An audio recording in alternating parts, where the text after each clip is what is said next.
computer, load royalty-free Christmas jazz.mp3. Yeah,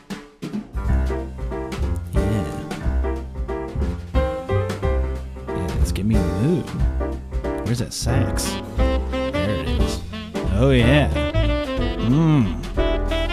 Giving it to you holiday style. That's right. This is RSF Radio, a very holiday episode. And I call it holiday episode, just like Street Fighter V, even though everything is Christmas themed. Trying to stay on brand. Anyway, folks, welcome. But before we get into a lot of the end of the year stuff, because there's some wrap-up stuff that I'd like to get into. Before I do that, I was thinking, wouldn't it be fun? Wouldn't it be a hoot if we loaded up some good old Christmas anecdotes? Maybe ones you never heard before. Some stuff that's like on the edge, some brand new stuff. So I gotta go where I go for all my brand new anecdotes. Not the top of the dome, but I go to, well, let's load up Google. Okay, so Google AskJeeves.com. Okay. Alright, so Ask Jeeves, my personal butler. Let's ask him, hey Jeeves, got any brand new Christmas anecdotes that I could share at the holiday party and look like a business hero to my coworkers, friends, and family? Thank you. Send. Let's wait. It is Ask Jeeves. It is taking a while. He does this personally. He's going to load up some... Oh, look at that. Look at these anecdotes. Here they are. Here they are right quick. Thank you, Ask Jeeves. Let's take a look at these. Yeah. Oh, boy. These are just... Oh, these are a hoot and a half. Oh, man. This is stuff you've never seen before. I guarantee it. Oh, try some of these out, okay? New stuff that I'm sure has never been said about Christmas or the holidays. Let's start with this one, which is like, it's kind of way out there, but just like stick with me. So you're at a party, let's say, and someone asks you, hey, what's your favorite Christmas movie? And you reply, Die Hard. Die Hard, a Christmas movie? What? That's an action film where Bruce Willis steps on some glass and he says, "Yippee-ki-yay, motherfucker," and then shoots Severus Snape off of a building. That's not a Christmas movie. Come on, that's an action movie. That's an action movie. How do you make that argument? Come on, what a joke. Well, you would be the Office Joker if you made that one, which I'm sure no one has ever heard. By the way, no one has ever heard these anecdotes before. I loaded these on AskJeeves.com. That's infallible. That's an infallible source for your freshest anecdotes. Let's look at this next one here. Okay, so this one, you need to be like at a party or somewhere where Christmas music is playing. And, oh, what's that? What's that sound? Over the radio, you hear, "It's cold outside." And then you lean into someone and you say, "Hey, you know, this song's really about sexual assault if you think about it." What? What a take! What a take! Man, 2019? Me too, goddamn.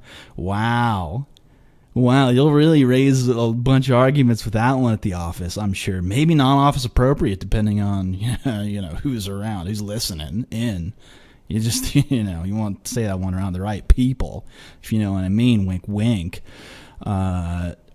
Because, again, no one has ever talked about the problematic nature of that song ever before. As Chief says right here, that no one has ever done that. So you'll be the first one to do that. It'll be a brand new anecdote you can share with all of your work buddies or friends and family. What's this next one here? It's about Starbucks cups. I'm sorry, those aren't. This might be an older take. Jeeves, are you sure these aren't the older takes? Let's dust off these old anecdotes. Let's get these out of here. Okay. I don't know if I can trust that source anymore. All right. Well, welcome to the end of the year wrap up, folks. This is RSF Radio, a dedicated Christmas podcast for the Christmas video game of all time, Street Fighter V. It is a stocking stuffer now at the cool price of, I don't know, they give it away for like free. It went on sale over Capcom Cup. I don't know if that sale is still going on at the time of you hearing my voice, but regardless, a lot of season passes went on sale. They introduced Kage, the new character. But again, so that's all like the news. We're not here to talk about the news on this episode. This is like a kind of end of the year wrap. It's been a while, fam. Since it's just been me and you. I've had a lot of people on the show this year entirely. That's kind of been a big help to me, because planning these shows, to do a solo show by myself, that's a lot of pre-work. Get someone else on, they do half the work for you, and it makes it so easy. But seriously though, it has been awesome having a lot of really interesting conversations with a bunch of different people within the FGC working in different areas. We've had content creators, players, event organizers, artists. So just we've had, I don't know, there's been a lot of different opinions here and a lot of different takes on where the scene is right now. And I don't know, I'm really thankful that there have been enough people who've been interested at least to be on this show and would want to talk about those things. So I'm looking forward to 2019 and having a little bit, I think we're going to go more conversation heavy, at least for now. I feel like that's been a good direction for this show, and I plan on having a good slate of guests. Now, I don't feel, something that someone had brought up is that, hey, you might burn out on guests, but I don't feel like returning guests is necessarily a bad thing. Sometimes people's takes change. I mean, the state of the industry is something that is ever changing. I mean, it's gotten weird right now. I feel like we're in a weird place after Capcom Cup and the announcement of just Kage and no one else, and then Street Fighter saying, hey, we're not necessarily done, look till after the holidays, look for us announcements in 2019, because we don't have anything. Also, no season pass, by the way. They let that one slip minutes ago. So it's like, I don't know, it's strange. Again, we're seated in a position where we can have very interesting conversations with any of the people who have been on the show previously. So again, not going to list out everyone because I would be here for too long. But to everyone who has been a guest on this show, thank you so much. It really has been just a pleasure having these very interesting conversations with everybody else. And I would encourage everybody to go back and listen to any of those episodes just to gain some insight. Give those people a follow. Give them a follow. See what they got going on. But anyway, also want to thank the mod team for being there throughout the year on our Street Fighter, doing just the nitty-gritty work. All that moderation that happens that people don't necessarily see. A lot of the things that just get taken care of out and out, just so that we don't have to fucking like you guys don't have to fucking deal with it or see it. Because there's a lot of, not a lot of, maybe when I say a lot of, I could say maybe like 10 times a day, which I guess to a normal human, when you see like some really nasty shit 10 times a day, you just go, this is a bad thing all the time. But so it's a thankless job. So I want to thank the mods who have been taking care of that stuff. Also, any of the mods who've done extra work outside of just the moderation, because we've kind of turned into this weird machine, the sponsorship machine that's done a whole bunch of stuff for a lot of different communities. And it's everyone involved. So, or anyone who posts, it's like good content to our Street Fighter. Like, thank you. Fucking thank you. This place is only as good as you guys make it. Like, I don't really, at least I don't feel like I or the team has that much. Like, we have a wheel, right? And we can maybe guide it. But the sails are in the air, and we're going whichever way the wind's blowing. We're 3 sheets to the wind, okay? And you guys are really we're at your mercy, so to speak. So if you want to see some guide stuff, just find it out there, link it, let's see it. So I know it's out there because I've seen I've like a fuck ton of Kage shit like all day. But anyway, folks, thank you. Thanks to all the people who've shared good content throughout the year.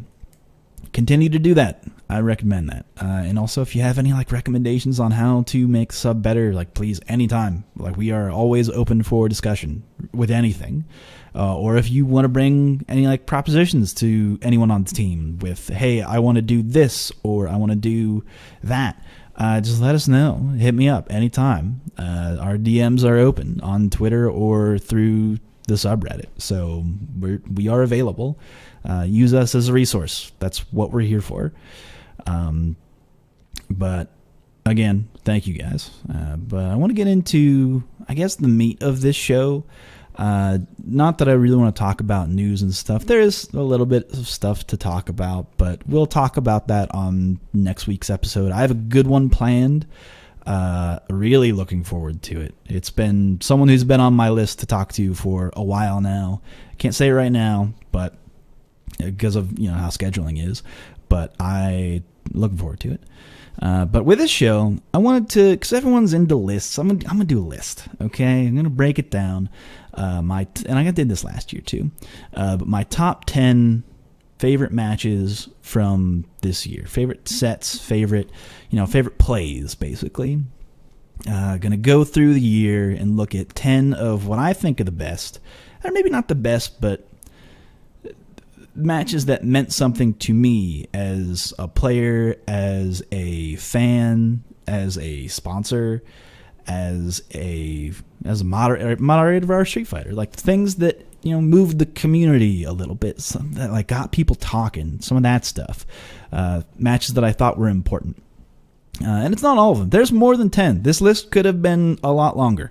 And by the way, if you just want to go ahead and press pause now and write up your own list, or even doesn't have to be 10, maybe 5 matches that you can remember throughout the year, respond in the comments somewhere. Anywhere where you can comment on this show, do it. I'll probably see it. I think I have notifications set up for that. But anyway, do that now if you want to. Then we'll compare notes at the end. Hit play again and we'll get down in it. But all right, so let's start at the bottom of the list and work our way up. So number 10 was from Texas Showdown. This was shortly after, well, maybe not shortly after, but it was like one of the next big events that Mena RD showed up to, and he was in grand finals against Knuckle Dew. If you remember this set, people were excited to see Mena play. Dew, also a very strong player. He was the Capcom Cup champion the year before. And then we got Mena. Then it's like, well, this was a kind of a contentious match. This was a ranked event. Anyway, what was most important with this match, I think, aside from being just a good set, it was a fun set to watch. A lot of cool stuff happened. Mena showed some tech there that was interesting. He played Birdie, Dew played Guile, and that was kind of the start of people being like, yo, Guile's a little OP. But at the end of the set, because everyone was kind of rooting for the homeboy, you're in America, you're in the heart of America, in Texas, and people were chanting Dew. Mena wins, immediately turns around, stifles them, and they don't make any noise. All of the Dominican Republic shouts, and they're all on stage, and they're hyping her up. They're not making a lot of noise, and then they start chanting Knuckle Dew. Oh man, what a chant! Like that's the kind of stuff that, man, you see that stuff in the FGC, and that's just, I don't know, that's a compelling story. You look at something like that. That's a good story to tell. When these characters, when I say characters, they're players, but they're like expressing their character through their actions after a big win or something like that. Instead of like some of this stale stuff that you see, people just winning, they're treating it like a day job, but they're just having fun with it. And you see that a lot in I want to say like specifically Dominican Republic are usually very vocal about, when someone from their hometown wins, one of their boys win, they're always going to be there Promise you that. There's a lot of people from Dominican Republic who play in our weekly, and they're all there for that. It's good shit. But anyway, it's a great set. Highly recommend you watch it. That comes in at number 10. Starting off with a little sign off with a shh. It was so good. Turns around. Ooh. Finger to the lips. So good. Shushes them. Real good.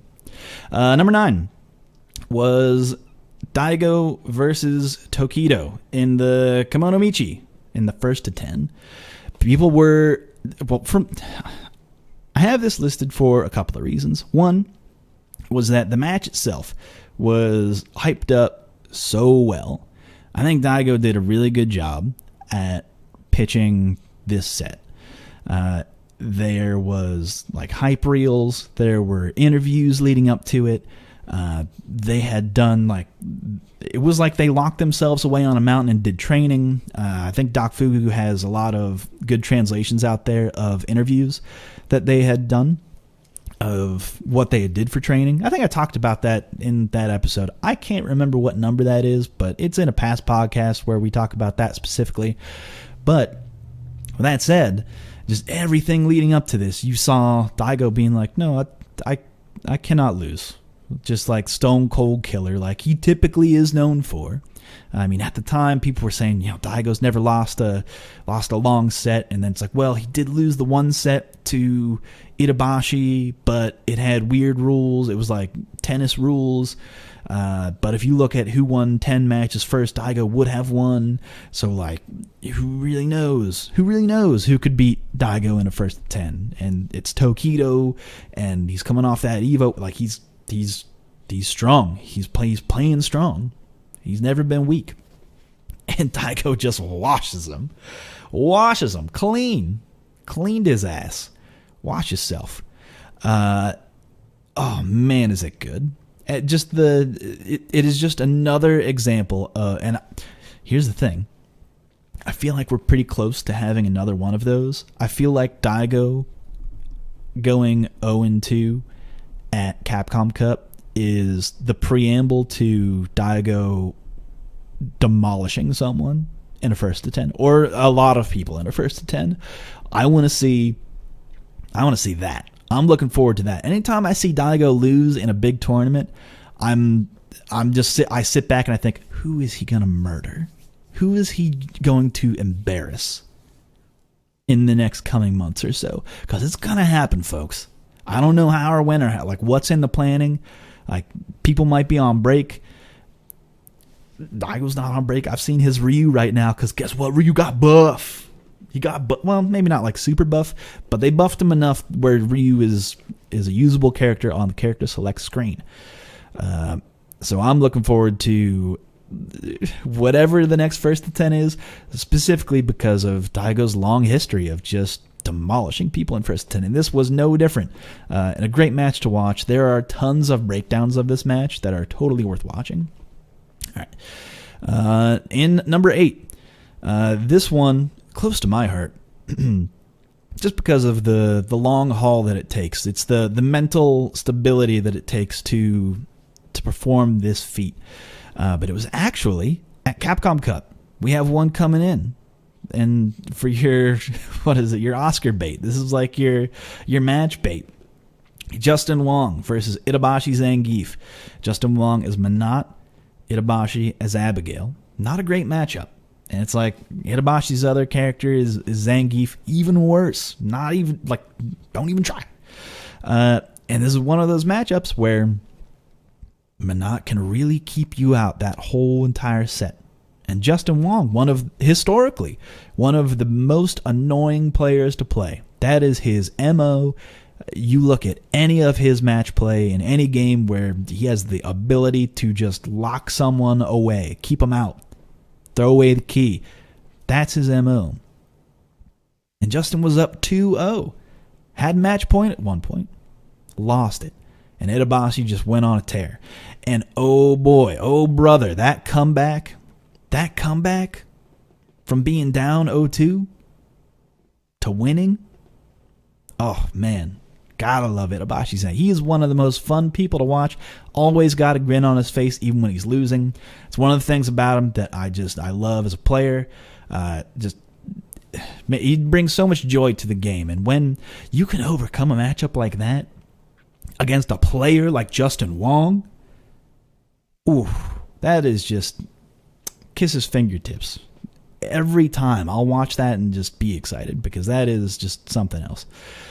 Speaking of something that I like seeing a lot, number 7, something that, again, there's a little history to this of of this player doing something similar in recent history.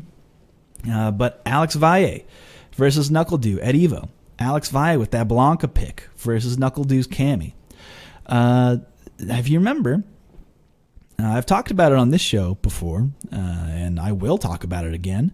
But one of my favorite matches of all time, at least in the last decade or so, was Alex Valle versus Bonchan, Hugo versus Sagat. Bad matchup. Well, that one is specifically a bad matchup, but still, in this era of Alex Valle, he's not looking to actually win Evo. He's just looking, and I love this, he's just looking to have fun as a player, be a showman if he can, and gatekeep if he can. So he's going to put in some work, but he's there to shake hands. He's there to push level up series. He's there to be everybody's uncle. It's Alex Valle. Come on. He's got so much on his plate that being top competitor is like a pipe dream. If it happens, I'm sure he would love that. Like, if he gets in that position to really cut some throats, I'm sure he would love it. Which he did in this instance, which, again, why this is so exciting. You have NuckleDew, super strong player, picks Cammy. Bad matchup for Blanca, a lot of people consider. I don't know, I'll have to talk to Wolfgang about it, but regardless, Valle shows off some Blanca, which is a newer character at the time as well. So he put in all of this work with the Blanca, and then kind of bops due. 2-0. Clean. It's just another example of times where Alex Valle can really take out top competitors with characters, especially at the time, characters that were not proven. There were not a lot of people saying, like, yeah, Blanca, he's all right. He's right. But a lot of people were like, nah, there's not a whole lot here with Blanca. I can't say one way or another. No one knows about Blanca. Alex Valle knew. He absolutely knew. Man, the stage was... It was one of those things where there's so many matches going on, but it was main stage, and everyone kind of turned around like, Alex Valle's playing Blanca against Dew? Wait, he won his first match? We're gonna sit down for this one, folks, and just a joy to watch something like that happen. So great to see that again from Valle, and Dew. Sorry that this is the second match on here that you lost. You did have a good season. I'm sorry for bringing up 2 of those. Anyway, next match, situation where Daigo lost. Even though I would say his play was the highlight of this set, at least in one instance. But number 6, Daigo versus Problem X at the Red Bull Kumite. Daigo playing Guile, Problem X playing Bison. Now, Daigo lost this set, but there was an instance where, the whole conversation around Street Fighter V had been moving towards, it's just Comeback Fighter V, it's just X Factor to the nth degree, it's just comebacks, they're expected, this game is not, the comebacks aren't exciting to watch. This was a match where the comeback was exciting to watch. Did not have the V meter, couldn't let her rip, and Guile, he has some burst damage, but it's not like other characters. It's not even like M. Bison's comeback potential. But Daigo down on life. The way just walking, blocking, bulldogging his way out of corner position, blocking everything, teching throws. It was one of those moments that even, I guess the conversation was that comebacks happen, so you're not really on the edge of your seat when they do, but this was an edge of your seat, gripping the armrests, just nails digging into that rich mahogany like you do, because it really could have ended at any moment. a number of times in that set you were like, "Ooh, boy, this could really drop." But this just had me on the edge of my seat, and that's why it earned a spot at number 6. Number 5, this one hits close to home and caused a lot of conversations in the FGC that I think we still talk about. But El Chacate versus Tokido at SCR. If you remember, this was in pools. This was not main stage. The only footage of this I have is from shaky cam from like someone who's like off at a real bad angle. That's all I got. I'm going to share that video with you. But Tay wins. Bops him. Tokido. And this was a situation where people saw that and they're like, well, who is this? Who is this El Chipotle? Like, what's going on here? Who is this person? Armika, that's just a robbery character. Come on. And it's like, well, no, because like Tokido plays Fudo all the time, so it's not like he's not prepared for the matchup. And also, maybe you guys should learn a lot of these up-and-coming players who are legitimately threats. Tay is legitimately a threat. It still remains to be.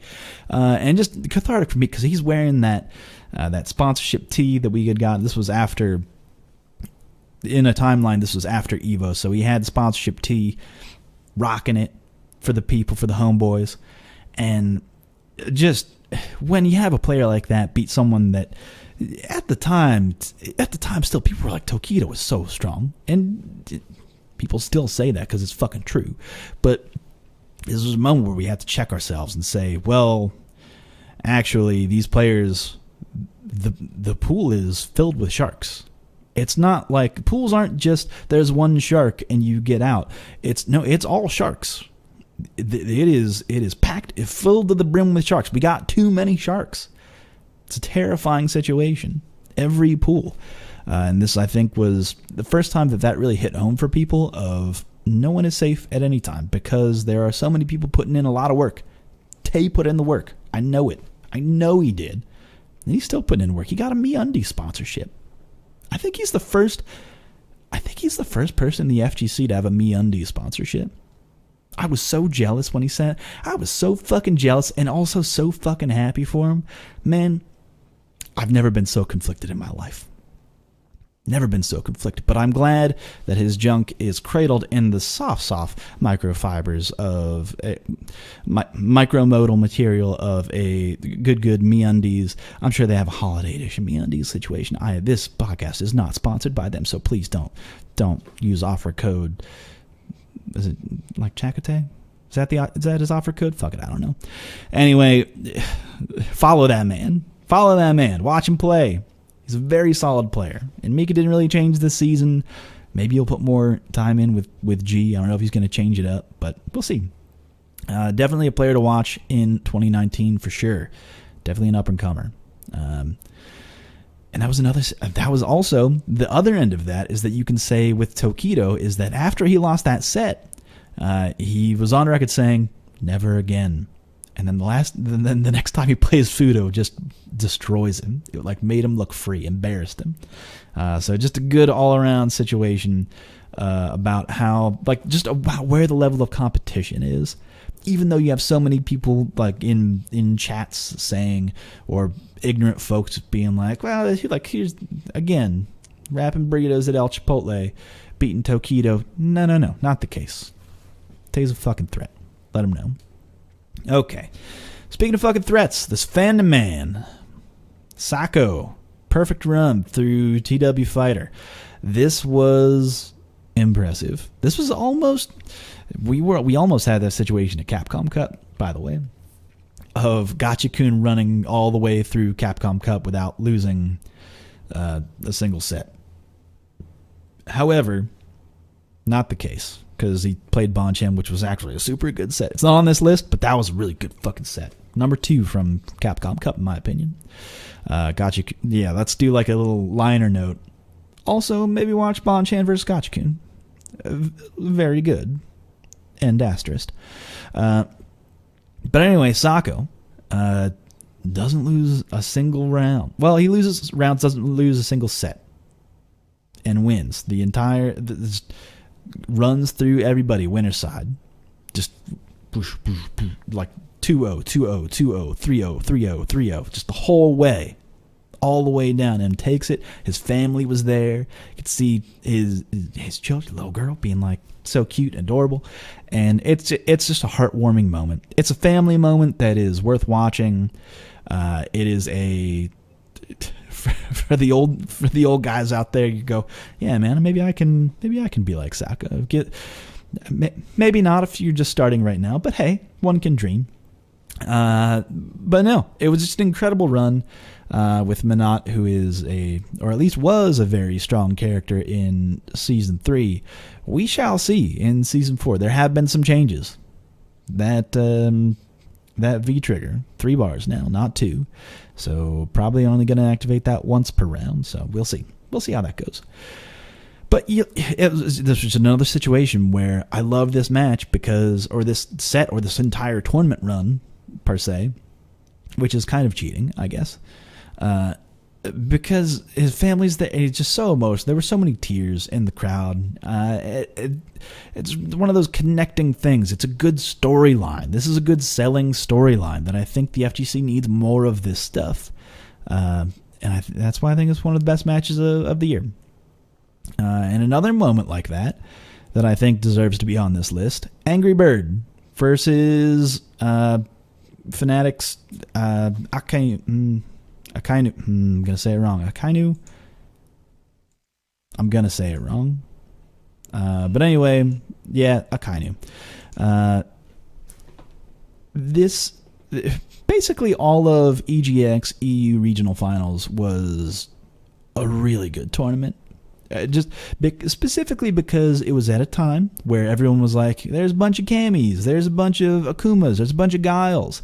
Like, it's the same every week. I'm done with this. But no. Regional finals, we got a Zeku. There's an Alex with Gunfight, which is also a really good set. Not on this list. Again, another asterisk. Maybe watch that set.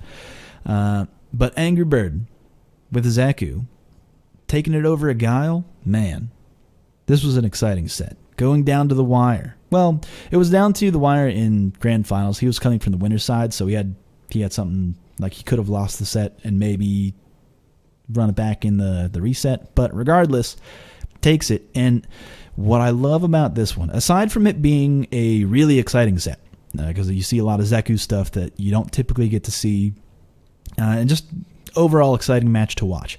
But after the match, specifically as soon as he wins, you see just the way that he, like, you see it in his body, the shoulders relax, like his eyes refocus into reality, and then just hands in the head. He's done. He is just like being in that state of emotional, just being overwhelmed by the joy, tears of joy streaming down the face.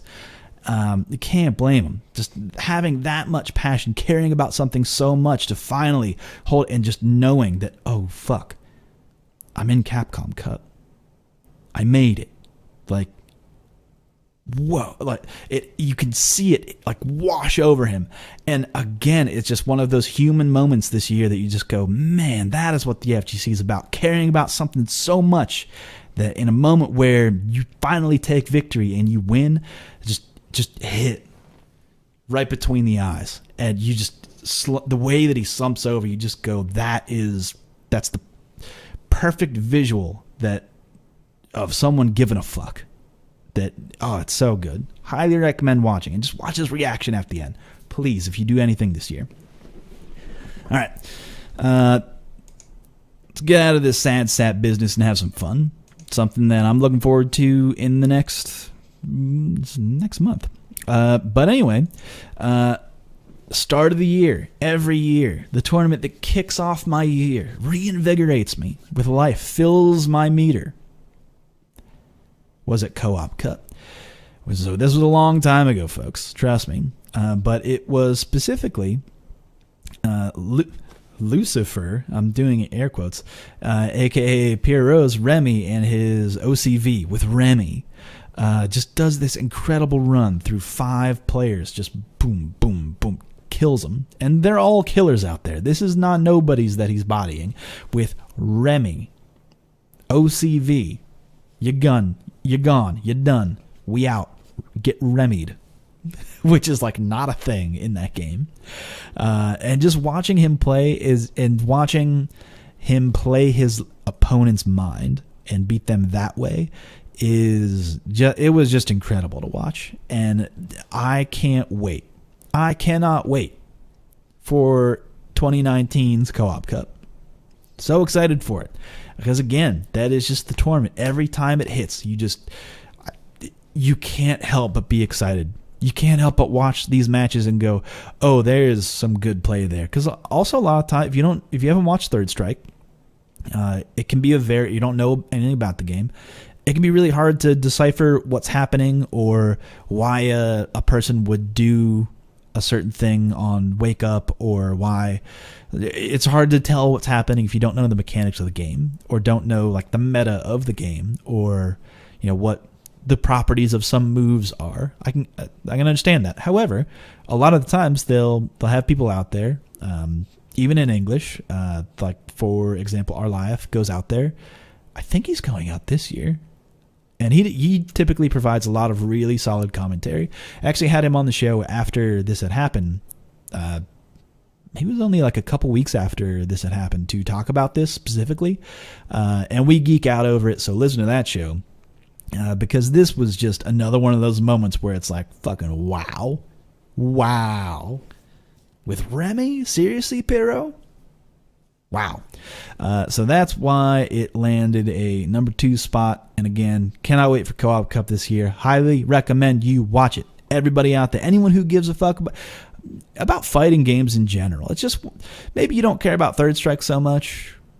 I guess maybe it won't be interesting, but like if you never watched Third Strike, you've never watched you never gotten into other fighting games, let's say, watch this tournament because it's all love all the time. It's a great tournament. Hopefully we get shit like this happening this year because this was magnificent. So, something like this happens that's the thing, because it's a 5v5 tournament. You only got to beat someone once. It's not a 2 out of 3. You just got 1, 2 rounds. Anything can happen. 2 rounds is all you need. You can go buck wild on someone. It can happen. Anything can happen. Qs can beat Makotos. It happens. And it's just that because of that element that anything can happen, and just the level of play in general and the passion that these players have for the game, that it just kicks off my year in it's a good positive note. So I highly recommend you watch that. Might even provide a link in the comments to the information on that. But anyway, coming down to it, folks. Number 1 with a bullet. Actually from Evo. ChrisCCH, the Guile versus Itabashi Zangief, when he was still playing Zangief. So this was, this is a thing where ChrisCCH, we had sponsored him at NCR. There was a whole situation with Red Bull. It wasn't Conquest at the time, whatever the fuck it was before that, where he wasn't eligible for being flown out as the representative team from his region, even though other players had. He had ranked high enough to go, but Red Bull said, no, you actually can't come. And he was like, well, wait a minute. Why? They were like, well, you're too young. And it was like some weird bylaw that was like written in very small text in like page 17 of a weird document. Anyway, we all kind of saw that as, hey, it's kind of fucked up that he's this super strong competitor I think he's only 15 at the time, but like super strong kid. So we stepped up as a community. We were part of this. And I say we, I mean you as well. You, the listener. We all stepped up and said, no, we're going to send you to NCR, to the next premiere, like whatever one makes sense for you. So he's like, let's go to NCR. So I'm like, great. It's at like the start of the year. That'll kick off sponsorship. Like, good to go. So he raised a bunch of money for him. send him out. That was great. Great experience for him. He grew as a player, and just because he tore it up this year, and took out a number of super strong players at 16 years of age. It's crazy. And so that's why this one's on my list, because it's a player who I am super passionate about. Itabashi Zangief. Love him to death. He's one of the best, one of the greats, one of my favorites, probably my favorite player. Against ChrisCCH, I'm conflicted, but I want to see him, a homeboy, win. I want to see him take it for America, take it for our Street Fighter. Love seeing that stuff.